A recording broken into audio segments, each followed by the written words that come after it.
afternoon, everyone, and welcome to this new edition of the Liver Seminars 2023. First, I would like to thank the organizers for giving me the opportunity to host this Young Investigator Seminar today, to Dr. Gracia Sancho and Dr. Bañares. As you both know, I'm really happy and grateful to be here today. After the seminar, we will have room for discussion, so please feel free to write your questions down on the chat or raise your hand for making them personally. So it is my real pleasure to introduce you today to Dr. Anna Haji-Hambi, who is not just a great scientist, but also a really good friend. Dr. Haji-Hambi is currently sub-team lead at the Roger Williams Institute of Hepatology in the Liver-Brain Axis Research Group. She obtained her degree in biochemistry from the University of Warwick, and then she completed her master's degree in neuroscience at UCL. Anna then received her PhD, funded by the Grand Challenges UCL, which was a collaboration between two different departments, the one of liver and digestive health and neuroscience, physiology, and pharmacology. In 2018, Anna started her postdoctoral fellowship at the University of Lausanne, and during this time, she investigated the effects of non-alcoholic fatty liver disease on altering cerebral physiology, function, and metabolism, as well as the role of the monocarboxylate transporter 1 in protecting both the liver and the brain. So now Anna is a senior postdoc, and she's currently investigating the cerebral alterations related to different types of liver diseases, as well as the long-term effects of these conditions on the brain following resolution of hepatic injury. In addition to hepatic encephalopathy, Anna has contributed to other studies from different disciplines such as cardiovascular, pharmacology, and physiology. Finally, Anna is also STEM ambassador, Greek Women in STEM mentor, and the co-chair of the Asian Translational Committee. So her talk is entitled Rescuing the Brain from Fatty Liver Disease. So thank you very much, Anna, for being here today, and the stage is yours. Thank you. Thank you, Theo, for this very, very kind introduction. So I'll be sharing my screen. Okay, so once again, thank you for the very kind introduction. And thank you to the organizers for the invitation. I'm really overwhelmed. I'm very honored to be taking part in this fascinating series of seminars. So as Theo said, today I will be talking about my work on trying to rescue the brain from fatty liver disease. But before I dive into data, I would like to give you a very brief introduction as to why we care about the brain when we deal with liver disease. So our brain is a very interesting organ because it makes about 2% of our body weight, but it consumes around 20% of the oxygen that we inspire and around 20% of the glucose that we consume at rest. And that means that its function kind of depends on the function of the other organs, with the most obvious ones being the lungs, the heart, the digestive system. And because the brain has this high metabolic demand, it requires constant and sufficient supply of nutrients and oxygen in order to function. And so our very intricate, complex vascular system plays a very obvious and important role in maintaining this process. But also at the same time, for example, in conditions of liver disease, when the liver is not functioning properly, resulting in suboptimal detoxification of the blood, our brain becomes at risk of developing what we know as hepatic encephalopathy, which by definition is the major neuropsychiatric complication that arises due to liver disease. And of course, our brain has a sort of shield in the form of the blood-brain barrier, which prevents a lot of toxins and molecules from crossing from the periphery to the brain through the blood. But we also know that with liver disease, certain toxins such as ammonia can bypass this blood-brain barrier. And also we know that inflammatory processes can reach the brain through other pathways. And this is just one side of the coin, because our brain is a part of a more complex system called the nervous system, where the brain and the spinal cord are able to signal to organs directly, including the liver, while the organs can also signal back to the brain and the spinal cord by ways of a nerve pathway called the vagus nerve. So overall, it's a very complicated system, but I'm hoping that with this very brief introduction, I convince you that the brain is important in liver disease. Now, we are interested in non-alcoholic fatty liver disease, or NAFLD, which is a condition that excess fat is stored in the liver. And there are various factors that are proposed to contribute to its development, with the most common ones being obesity, insulin resistance, and dyslipidemia. And while NAFLD a lot of the times can persist without being diagnosed, it can also progress to the irreversible stages of cirrhosis, hepatocellular carcinoma. So it's a very serious health risk factor. And we also know that it's becoming a major burden to the economy, the society, and the global health system as a whole, because it's affecting about 25% of the population, with more than 80% of morbidly obese individuals.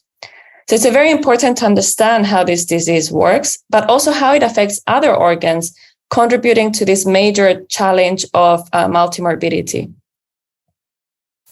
So a couple of years before I arrived to the University of Lausanne, where I started the work that I will be presenting today, they published this paper showing for the first time the protective role of the monocarboxylate transporter 1, or MCT1, against hepatic steatosis. And MCT1 is expressed in many organs, including the liver, the adipose tissue, the lungs, the heart, and the brain. So it plays a very important role in energy homeostasis and metabolism because it transports monocarboxylates like lactate, pyruvate, and ketone bodies. So in this study, the authors used this global MCT1 haploinsufficient mouse line and wild-type animals that were fed on high-fat diet, where they observed that they seemed to gain less fat compared to the wild-type animals. But most importantly, they observed that these MCT haploinsufficient mice gained significantly less lipid droplets on the liver compared to the wild-type animals, and therefore they were resistant to developing hepatic steatosis. The mechanism that they proposed, which I'm not going to go into detail because it's not my work, depended on the fact that the decreased MCT1 expression on hepatocytes led to a decreased uptake in lactate, which prevented the stimulation of lipogenesis that was going on in the wild-type animals. Now, when we consider obesity, we know that there is a lot of data associating it with some form of cognitive decline. But NAFLD, unlike any other liver disease, has yet to be clearly linked with a hepatic encephalopathy, although there is an increasing amount of research showing its impact on cognitive function. And even if we don't separate obesity, NAFLD, the metabolic syndrome, and all the other comorbidities as different conditions that tend to coexist, there's still very limited evidence describing the mechanism behind these cerebral alterations, but also the role of the liver-brain axis in achieving this. So with this project, we took the opportunity to explore further the following hypothesis. If a healthy liver contributes to the function of a healthy brain, then a diseased fatty liver will also somehow affect cerebral function and physiology. But if we're able to protect the liver, in our case by manipulating the monocarboxylate transporter 1, we might also be able to rescue the brain from these cerebral alterations. So the main aims of the project were to try and understand the effects that NAFLD has on behavior, but also to investigate the state of cerebral function and physiology by looking into important markers such as brain oxygenation and inflammation. And the overall focus was to see the role of MCT1 in any observed changes. To achieve this, the animal model that we used was this MCT1 haploinsufficient mouse line again and wild-type littermates that were fed for 16 weeks with either a normal chow or a high-fat diet with high fructose and glucose in the water. So before going to the main aims, we wanted to validate that we're still working with a NAFLD model. So at the end of the feeding regime, we placed our animals into this machine called the EcoMRI, which allows us to assess body composition. And we were able to see that both groups, so both the wild-type animals and the MCT animals on high-fat diet, had a higher percentage fat mass compared to their normal chow controls, as you can see here from the images as well. But we still observed that these MCT animals on high-fat diet had about 40 to 50% less fat compared to the wild-type animals on the same diet. And this was not attributed to differences in the total food intake throughout the 16 weeks. The histology confirmed that the wild-type animals on high-fat diet did develop hepatic steatosis, and as the original paper showed, the MCT animals were resistant from developing this disease. So the first aim was to assess behavior, and we did this by performing a range of tests, starting with the open field, which is used to assess anxiety, exploration, and locomotion. So for people who are not familiar with this test, we basically have like an open box where we place our animal inside and we let them explore for about 15 minutes while we're recording with a camera and an automated software. And we record how they explore this novel arena. And under normal conditions, an animal will spend the first few minutes staying around the corners and the walls of this arena. And as they get more comfortable and confident, they will also explore the center, which is considered a more risky area. However, an animal that is stressed will definitely avoid the center and they will stay just around the corners and the walls of this arena. We were also very cautious that we were dealing with animals that had different body composition, and that could be interfering with their movement and therefore their exploration. So before looking into how long they spent exploring each zone, we used the same software and camera to assess their locomotion behavior. And we did not see any differences in the speed of travel or the distance that they have explored, which suggests that there are no locomotion alterations that could be bringing any bias in the assessment of this test. When we looked into how long they spent exploring the center of the arena, we observed that the wild-type animals on high-fat diet with obesity and NAFLD spend significantly less time exploring the center compared to the normal chow controls. And you can see this from the heat maps where blue shows inactivity, so lack of movement in that area. The MCT animals on high-fat diet that also had a significant amount of adipose tissue accumulation, but not NAFLD, were absolutely happy to explore the center and they were not different to their normal chow controls, suggesting that they're not experiencing the same anxiety-related behavior that the wild-type animals on high-fat diet with obesity and NAFLD do. We then moved to the forced swim test. So this test is actually no longer allowed in the UK, but it was allowed in Switzerland. And it's because it's a bit of a very stressful test, I assume, for the animal. What we do is we have a flask filled with water and we place our animal inside and we let them swim for 4 minutes while we're recording their behavior. And an animal it's the natural behavior of an animal to keep swimming until they manage to escape. They will float sometimes, but the majority of the time they will keep swimming to try and get out. An animal that is showing signs of depression, however, they will give up pretty quickly and they will spend most of their time floating because they just give up. So once again, we were very cautious by the fact that our animals, the ones on high-fat diet, had a substantial amount of adipose tissue that naturally will give them a higher buoyancy. So to exclude the possibility that they were floating by default, we placed them into a larger swimming pool, so not this flask, to allow them to swim and assess their swimming abilities. And we actually once again saw that despite being obese or despite having a lot of adipose tissue, they were not floating by default and they were actually very good swimmers. So they were swimming happily, without an issue. However, once we put them into this more stressful environment of the flask, we observed that the wild-type animals on high-fat diet with obesity and NAFLD spend significantly more time floating compared to their normal chow controls, indicating a depression-related behavior, which was not the case with the MCT animals on high-fat diet with obesity, but not NAFLD. And if you remember with the body composition data, these guys also had a lot of adipose tissue, so it doesn't seem to be the reason why they float, that the wild-type animals float. So we then moved into trying to assess cerebral physiology, let's say. And we know from established research that brain inflammation not only plays a very important role in driving some pathologies, such as Alzheimer's disease, but it's also expected to interfere or compromise brain function somehow. So we wanted to see what happens in our animals. And we started by doing some immunofluorescence staining of microglia, which are the macrophages of the brain, let's say, using the IBA1 marker. So we stained brain slices and we imaged them using confocal microscopy. And then we analyzed the number of cells that we see per volume of tissue that we image and the percentage area that these cells cover. And as you can see from the representative image here, where IBA1 positive microglia are shown in red, we observed a significant increase in the number of IBA1 positive microglia in the wild-type animals on high-fat diet with obesity and NAFLD, and they also showed an increase in percentage area covered.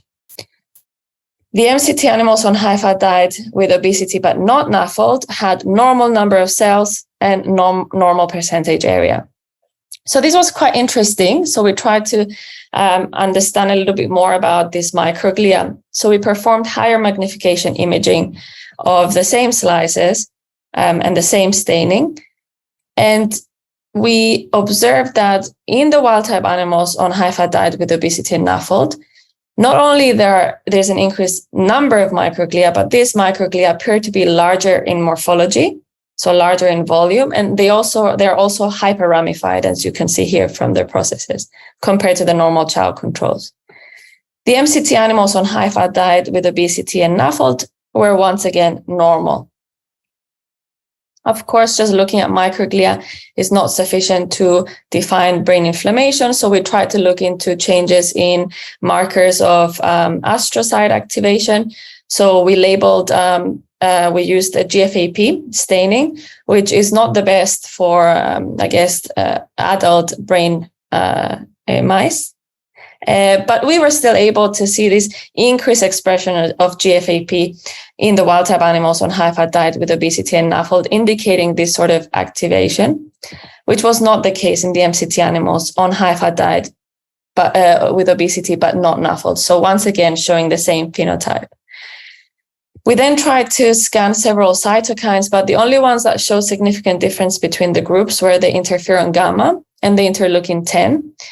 And we also show a difference in CD163, which is a marker of perivascular macrophages and reactive astrocytes. And this was reactive microglia. And this was increased only in the wild-type animals on high-fat diet with obesity and NAFLD. So this is agreeing with is reinforcing, let's say, the staining that we have seen in the microglia. And however, these changes in the cytokines did not give us clarity in terms of what kind of inflammation that we're dealing with, whether it's pro or anti-inflammatory. But it kind of, let's say, informed us that we're dealing with the early stages of mild form and probably chronic brain inflammation that extends all the way to the cortex, so beyond the hypothalamus and hippocampus that has already been reported in obesity, which increases the risk of brain damage as it persists. So again, from established research, we know that inflammation and hypoxia are very closely intertwined, and we see that in diseases such as multiple sclerosis, one is leading to the other. So brain inflammation, central nervous system inflammation and hypoxia tend to coexist. So we wanted to see if this is also happening in our model or if there is any change in brain oxygenation, which is, as I introduced at the beginning, a very important part of driving brain function. So we did this by performing in vivo brain oxygen measurements using a fluorescent sensor. So we do this by firstly anesthetizing our animals, making a small hole on the skull, just above the somatosensory cortex in this case. And we're placing this optic fiber oxygen sensor just above the tissue, allowing us to measure tissue oxygen partial pressure in real time continuously using fluorescent quenching. And it was very interesting because we observed this in these wild-type animals on high-fat diet with obesity and NAFLD, that the brain oxygen was actually indeed lower compared to the normal chow controls. Again, these MCT animals on high-fat diet with obesity, but not NAFLD, had normal levels of brain oxygenation, which was fascinating. But personally, it was a very interesting observation because I had performed the same experiments during my PhD, but in animals that had liver cirrhosis and minimal hepatic encephalopathy, so the bile-duct ligated rats, where I observed a much more severe hypoxia in the brain. And this was prevented when we scavenged for ammonia. And for me, this is interesting because we're seeing a correlation with brain oxygenation and severity of liver disease. So is it possible that when we have a milder form of liver disease, such as NAFLD, brain inflammation, brain hypoxia starts to occur. And as this progresses to cirrhosis, so does brain hypoxia. And we see this very clear hepatic encephalopathy. And however, has not been investigated. It's just an observation. I just point it out because I think it will be very interesting to track it in an animal starting from NAFLD, progressing all the way to cirrhosis. So going back to our model, we wanted to see whether the vessels that are there are able to dilate. So sort of the functionality of these vessels. And we did this by giving our animals 10% CO2 via inhalation after obtaining this oxygen baseline. And this, what would normally do, it would dilate the blood vessels, increasing the amount of blood and oxygen delivered to the area that we are recording.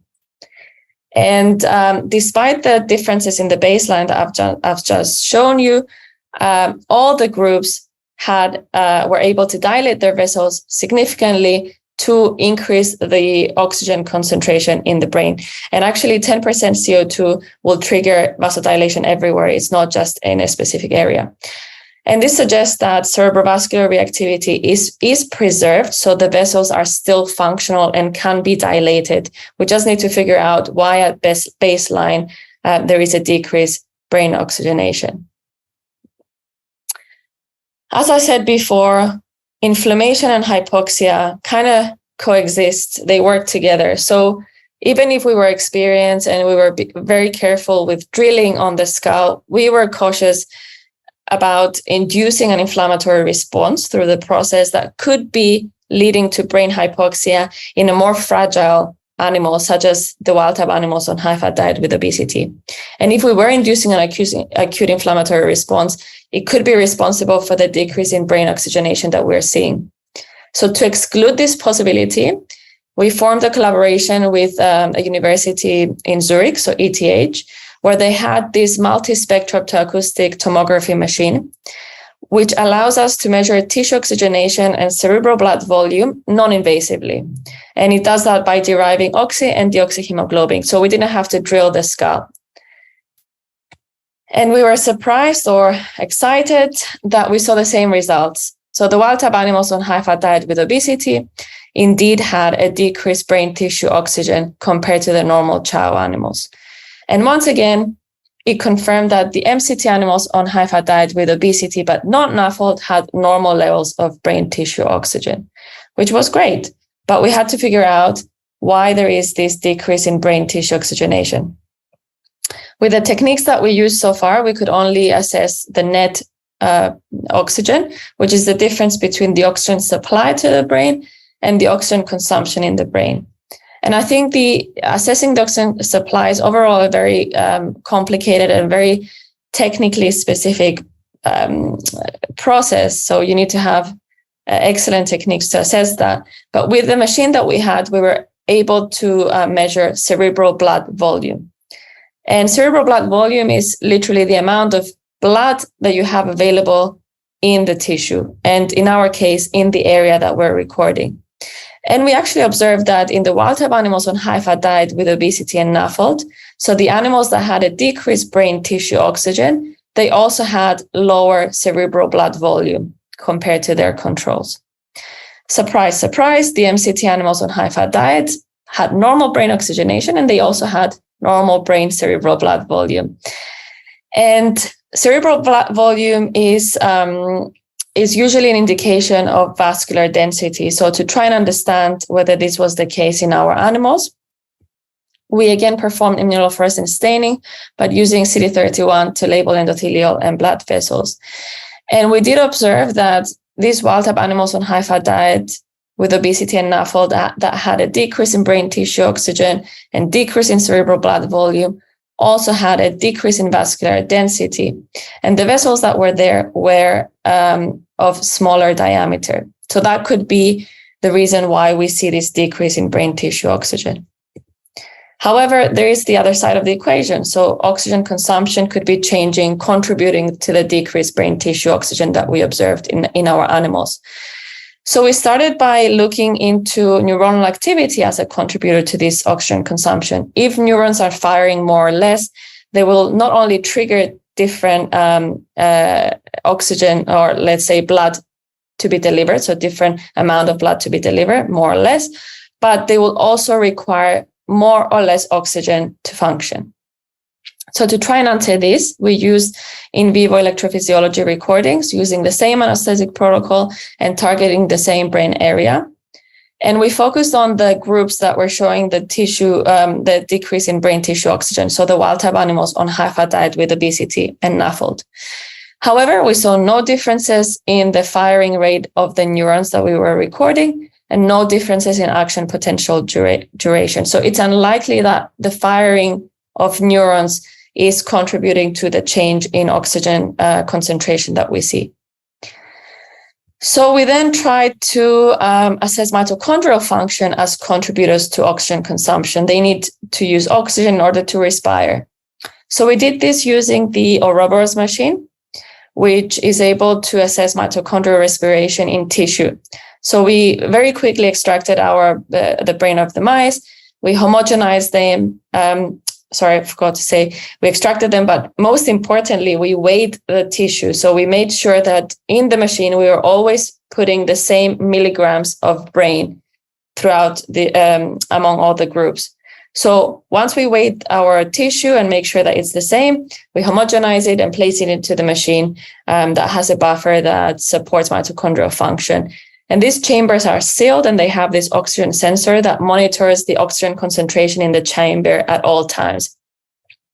So we then titrate different substrates of mitochondria, and we see how the oxygen consumption changes during respiration. So I'm not an expert in mitochondria, unfortunately, so I always like to present this as simple as possible.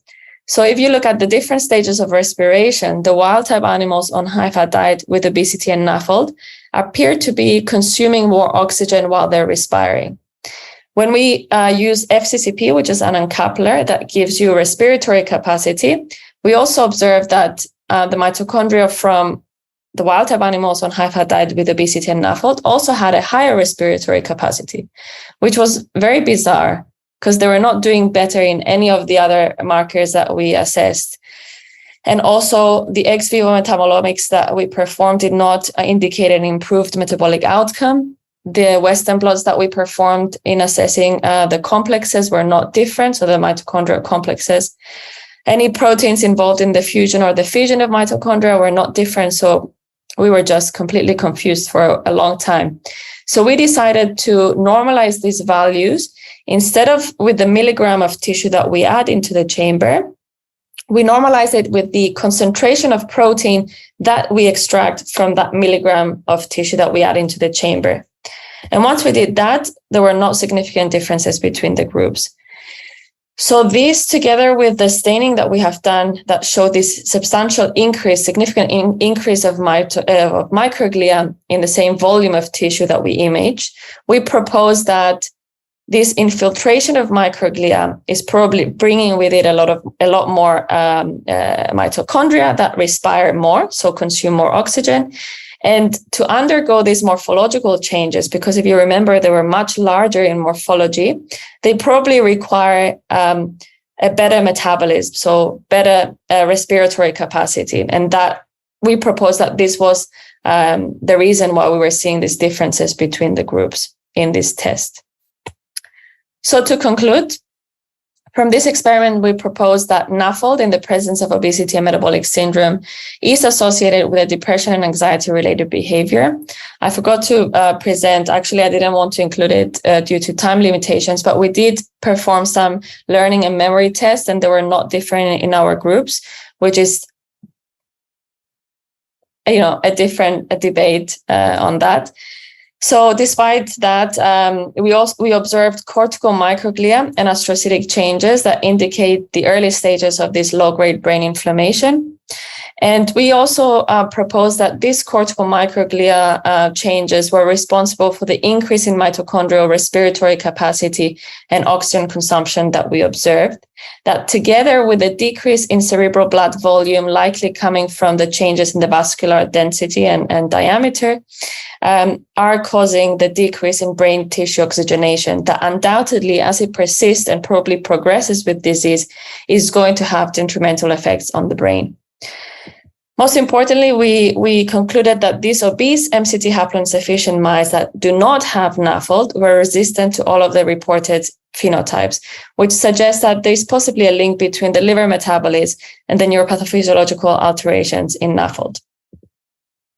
Did we answer what happens to the liver-brain axis? I don't know. I think that we provided substantial evidence that in the absence of hepatic steatosis, the brain seems to be doing better. I would say that. And we're also aware of the limitations of this study. So we are left with two main pending questions. So is this protective cerebral phenotype that we see in the MCT animals coming because the MCT downregulation was protecting the liver? Or is it because MCT1 is downregulated everywhere, so it's protecting the whole system, from this diet-induced disease? The other option would be the fact that our MCT animals had about 50% less fat, so it could be that they have not reached these harmful effects of adipose tissue accumulation. So it has not been enough to tilt the system to the dark side and cause brain dysfunction. So we started to address these issues by breeding albumin-free MCT1 flox mice. So these mice have MCT1 downregulated only in the liver, while the rest of the organs are normal. So we will repeat this experiment, feed them with high-fat diet, and see whether the liver is protected, and then look at the brain. If the brain is not doing well, then at least we can tell that the liver was not the protector in this case, and that the whole system, MCT downregulation, was contributing to what we see. But if it is protected, then we have a novel therapeutic target to investigate more. And we're actually doing some experiments with Rocio and Douglas to hopefully give us a good answer in this. So with that, I would like to thank you all for your attention and for everyone who contributed in this project one way or another.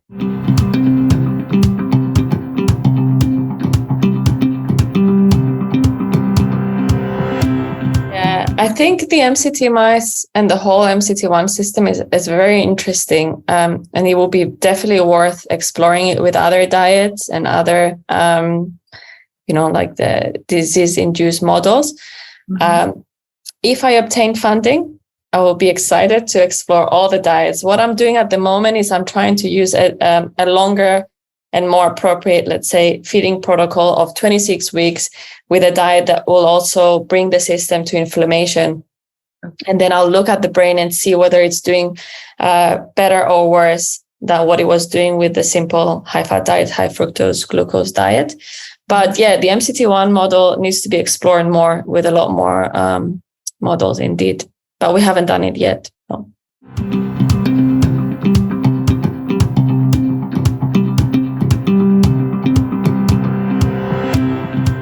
I think it's a very difficult question, because if we could explain it, then we would have solved HE with cirrhosis to begin with.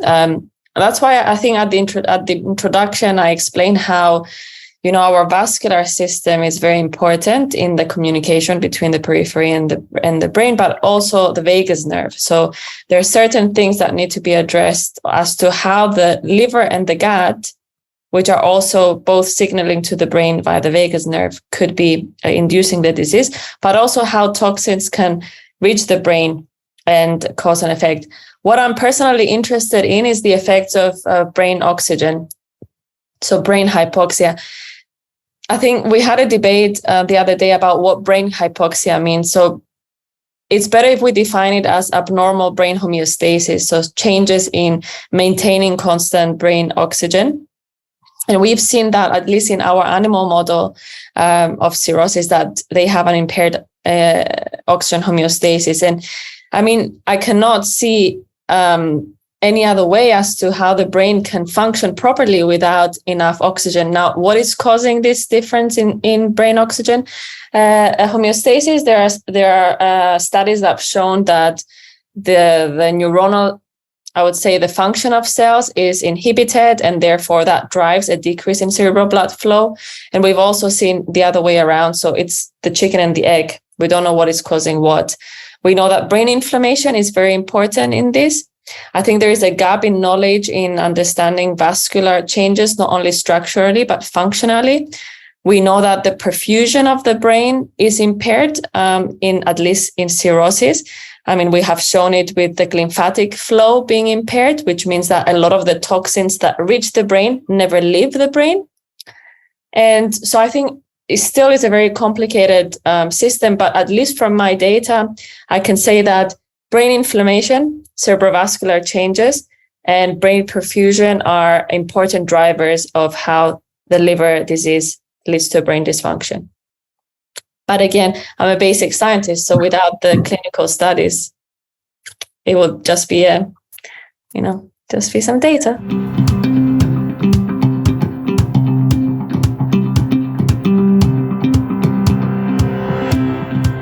So we haven't assessed the blood-brain barrier. We looked into some of the, tight junctions that could be giving us an indication of the blood-brain barrier integrity. We haven't seen any significant differences. But I think, in the next study that I am planning in the grant application, there is a section where we will assess the blood-brain barrier integrity. So we haven't done that. And yes, our mice are hypertensive. And we proposed in the paper that is one of the reasons why we could be seeing these microvascular differences. Mm-hmm. So with the pulsatility being transmitted from the periphery to the brain vasculature, we could be losing some small vessels as the disease goes on. Mm-hmm.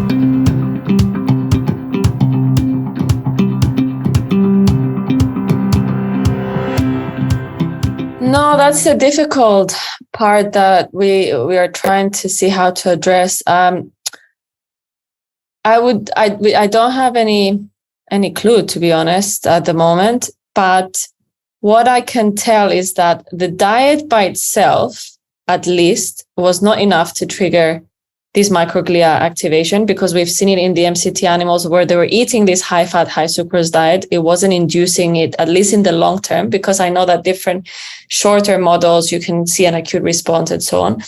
And also a certain amount of adipose tissue was not enough to trigger the response.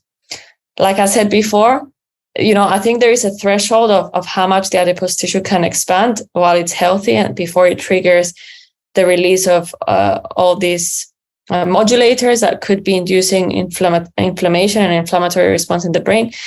No, we don't have any data on it now. And I think it's a very interesting area to explore. I've seen an abstract recently where they have ablated microglia, and that prevented the development of hepatic steatosis that during obesity, which was fascinating.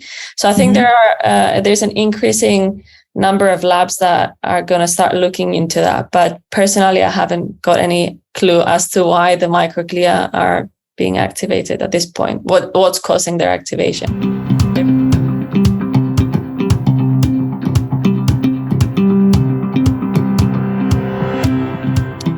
Potentially. We've done so we measured the lipids in the brain, just the overall concentration in lipids, and that was increasing. And with the Ouroboros machine, we would have been able to see fatty acid oxidation, but we just didn't have the time or the animals to do that. So I have the feeling that this would be different, especially with considering the role of the MCT1 in this process.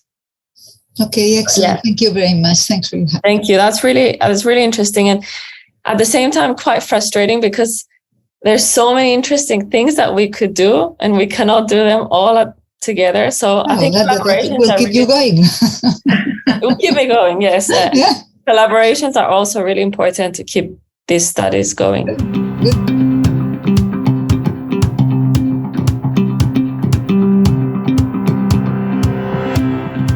Yeah, absolutely. I think it could play a role.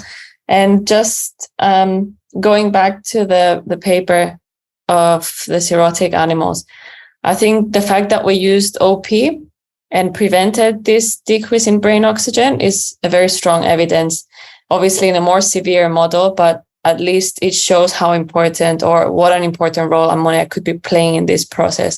And I think there is data connecting it to differences in how it can impair eNOS production and so on. So yeah, I think ammonia would be an important driver in this.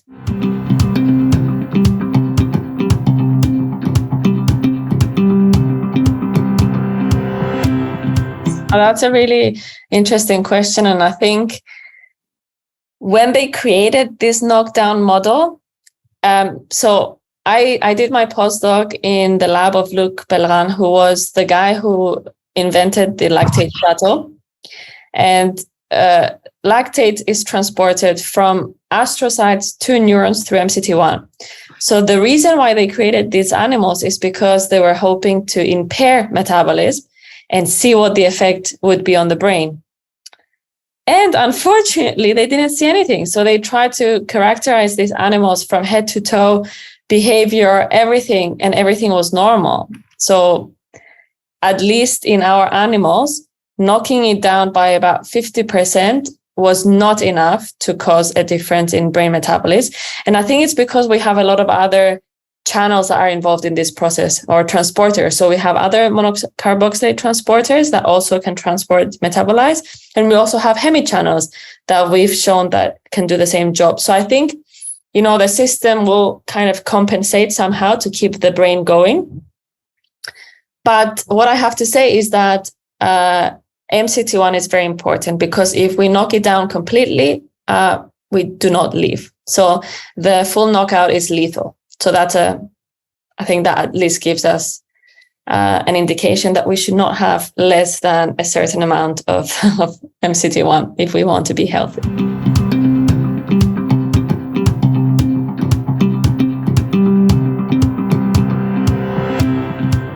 Yeah, I presented this again yesterday, and I had the same question.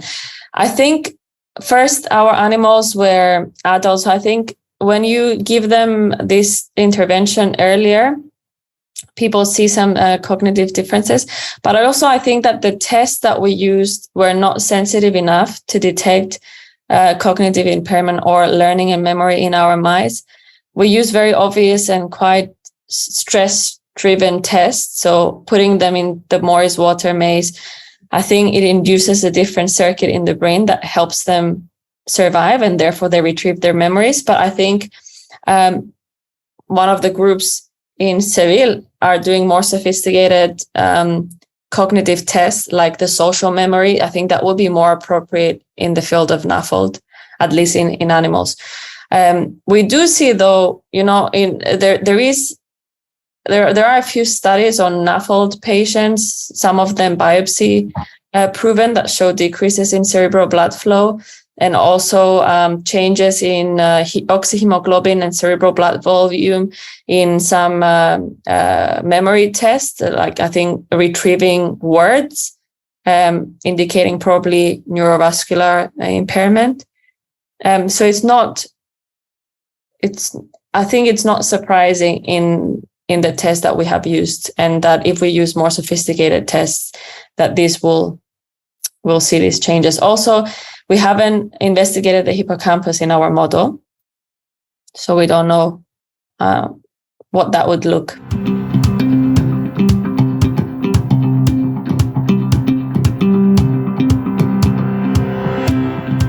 Yeah, so I did label with CD68 to see the phagocytic capacity of the microglia. I haven't included it in this paper just because it needed a lot more investigation. Obviously, there was an increased CD68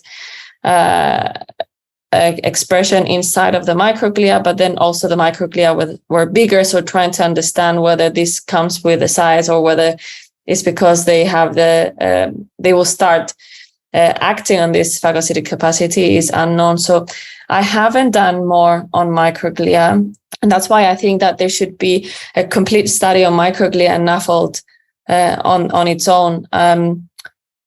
I haven't also looked at peripheral immune cells infiltration, but it was one of the things that I wanted to do, indeed. And in the new study that I'm doing, I will try and see whether if there is infiltration or if there is aggregation of leukocytes that could be blocking the vessels and the blood flow in the brain.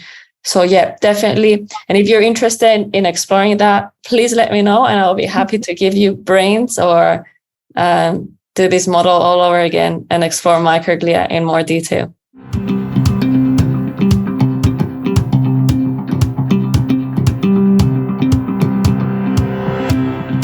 Yeah, we know and we don't know. So we know that these MCT animals, these haploinsufficient animals, live normal. So they last for as many years as the wild type animals. We kept them inside, and they also last when they're on high fat diet without an issue. So the long-term consequences don't seem to be severe or even detrimental in the mice. Now, what happens in humans, I don't know.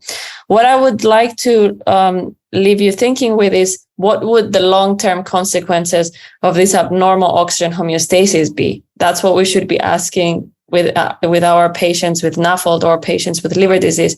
If these people are going around with less oxygen in their brain, I mean, as it persists, are we going to start seeing obese NAFLD individuals that look like our dementia patients? Something that we need to investigate, in my opinion. So anyway, thank you so much, Anna. We don't have more questions. Thank you for this intense debate. Thank you so much. Again, thank you to the organizers, to Jordi, to Rafael, and to the hosting institutions and to the sponsors to this talk. And hope to see you soon. And thank you so much for this talk. Thank you. And please reach out if you have any further questions or if you would like to collaborate on something. I'm really open on that. Okay. Thank you so much, Anna. Take care. Bye. Bye-bye.